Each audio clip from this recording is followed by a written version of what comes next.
Hello and welcome to Minutes with the Coach Success in Dentistry mini-series episode 4. In our last episode, we explored the concept of time and how we use our time to serve our customers and how it impacts our profitability and our overall ability to inspire patients to become interested in what we can do for them. We decided that running on time is arguably the most important thing you can do in your practice to boost your overall effectiveness. Now, have you ever stopped to notice what immediately happens to the mood state in your office when you're running behind? The mood state will actually die. It becomes negative. People become miserable and they enter almost this survival mode of operation that is devoid of customer service or patient influencing skills. You see, the most successful practice is comprised of three things, and that is good people who are in a good mood while calmly engaged in doing good things for the people they serve. Now, I hope you're using the staying on time strategies that we discussed in our last episode, and I hope that these strategies are having a dramatic and positive impact on your effectiveness in your workplace. Today, we'll explore the second major rule for managing your time, which is specifically structuring your schedule for optimal productivity. Now, I'd like to ask you a couple of questions, or I'd like you to ask yourselves a couple of questions. First, is there a certain type of dentistry that you really enjoy delivering and want to do more of? Second, is there a type of dentistry that you want to become more clinically proficient at delivering? And third, is there a certain type of dentistry that you want to become better at inspiring patients to desire? And fourth, is there a certain type of dentistry that you find more profitable in your business? If the answer to any of these questions is yes, then it is my experience that the best way to start doing this is to structure it or build it into your schedule container according to these desires. So let's look at what a schedule container is. A schedule container is actually a receptacle. Yes, a receptacle. Your schedule can be viewed as having structure and form. When you take fluid and you pour it into a container, like a glass of wine, the glass of wine assumes the shape of its container. Similarly, in dentistry, when you pour patients into your schedule, the patients will take the shape of the container that you have created if you have in fact given it shape, and if you haven't given it shape, they will still take the shape of the container, but it will be in a much more random form. Unfortunately, for most practices, the schedule is built on the inertia of the demands of white space psychology, which simply means that patients ask for an appointment, we tell them where the white spots or openings are, and they choose according to their preference, and the schedule kind of naturally fills or evolves on its own. You see, this level of scheduling may work when you're a young startup practice, but once your practice becomes more filled or busier, once you're actually booked 1 or 2 weeks out, then this random approach to kind of filling your schedule will actually impede, yes, it will actually impede your ability to specifically focus your growth in the direction of the specific types of dentistry that you enjoy most. You see, the busier you are, the more pressured you will become to get that patient out, get the next patient in that's waiting, without really fully taking the time to engage in discussions with your existing patient that would move them up towards higher levels of more comprehensive dental interests. Now, a while ago, I broke my thumb, and I remember that I called my doctor's office or the specialist's office, and I asked them if they could see me on a certain day of the week because the rest of the week I was tied up.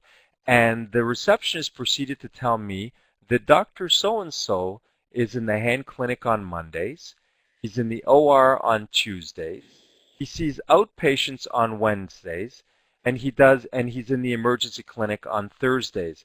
And I remember thinking to myself, wow, if other professions, if the medical profession can structure their schedule this way, then why can't we in dentistry? I mean, just think of what happens in an average dental practice to an average dentist. It's a huge juggling act where the average dentist is juggling from one procedure to the next procedure to the next one. And I think that it's important to structure your schedule in a way where you're actually bulk booking specific types of treatment. Think about this. The best time to do an endo is when? Right after you've done an endo, because you're in the groove for that procedure. You're in that mode of thinking. The best time to do a new patient exam would be when? Right after you've done a new patient exam, because you're in the groove for that mode of thinking. And I think that it's best in dentistry that we try and structure our schedule in a way where we bulk book procedures so that we don't have to go through this consistent juggling act of jumping from one procedure to the next. Ultimately, we'll become more effective at everything we do, and we'll have more influence over the patients. Now, the second tip I would like to give you is something that's called Advanced Dentistry Level 2 Days. A few years ago, I had started really helping a lot of my clients to do more profitable dentistry, and specifically the types of dentistry that they enjoy. And we created more or less a process or a structure for achieving this. And the process was kind of a four-step system, and it goes like this. If there is a certain type of dentistry that you love, that is profitable, and that you want to do more of, step one will be decide on what dentistry that is. Step two, schedule a full team meeting and coach your team on marketing this type of dentistry. And remember, the old saying is that our eyes cannot see what our mind has not taught us to recognize. Create a team consciousness or a total practice consciousness about exactly what it is you want to do more of, and teach your team to look for more of it, and when they see it, teach them to actually actively engage in promoting it. So, step one, choose the type of dentistry you want to do. Step two, engage the team in being conscious about what you want to do more of, and promoting it to the patients. Step three is choose a specific date that you would like to do this dentistry on. And generally people first begin by choosing one date a month from now. So one day per month, you will block out the schedule completely. That's step three. And step four is that on that day you choose the number of patients that you will see. And generally it should be a low number, so never see more than 4 patients on your level 2 day. And basically, all you do is once you've chosen the date, once you've chosen the specific type of treatment that you want to do, begin promoting it and fill that date. Once you find that that date gets filled, and generally it's with 4 or less patients, once you find that that date gets filled, then increase the frequency. Go from doing it once per month to scheduling 2 level 2 days or 1 each 2 weeks. Develop and expand the skills needed to fill that day, and then slowly increase it until 1 day each week is a level 2 day. And what I find is that some people will actually even see less patients on that day. They'll even see 1 or 2 patients over an entire workday during their level 2 days. Now here's what I found when you implement this into your practice.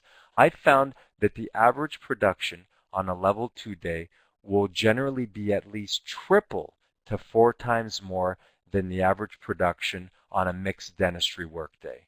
In other words, 1 day a week, your level 2 day will dwarf the other 4 working days within your practice if you are working 5 days a week.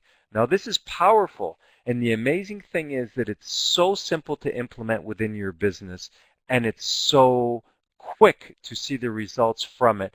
The key is to just understand that we must pave the road ahead in order for our container to receive that which we want to do more of.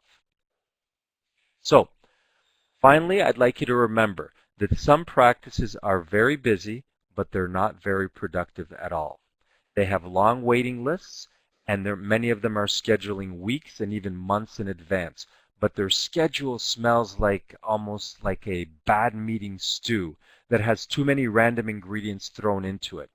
In your business, if you want to feel more relaxed, if you want to be more profitable, and if you want to grow the specific types of dentistry that you love and want to do more of into your schedule, then do it by structuring your schedule container in advance in order to receive that type of dentistry.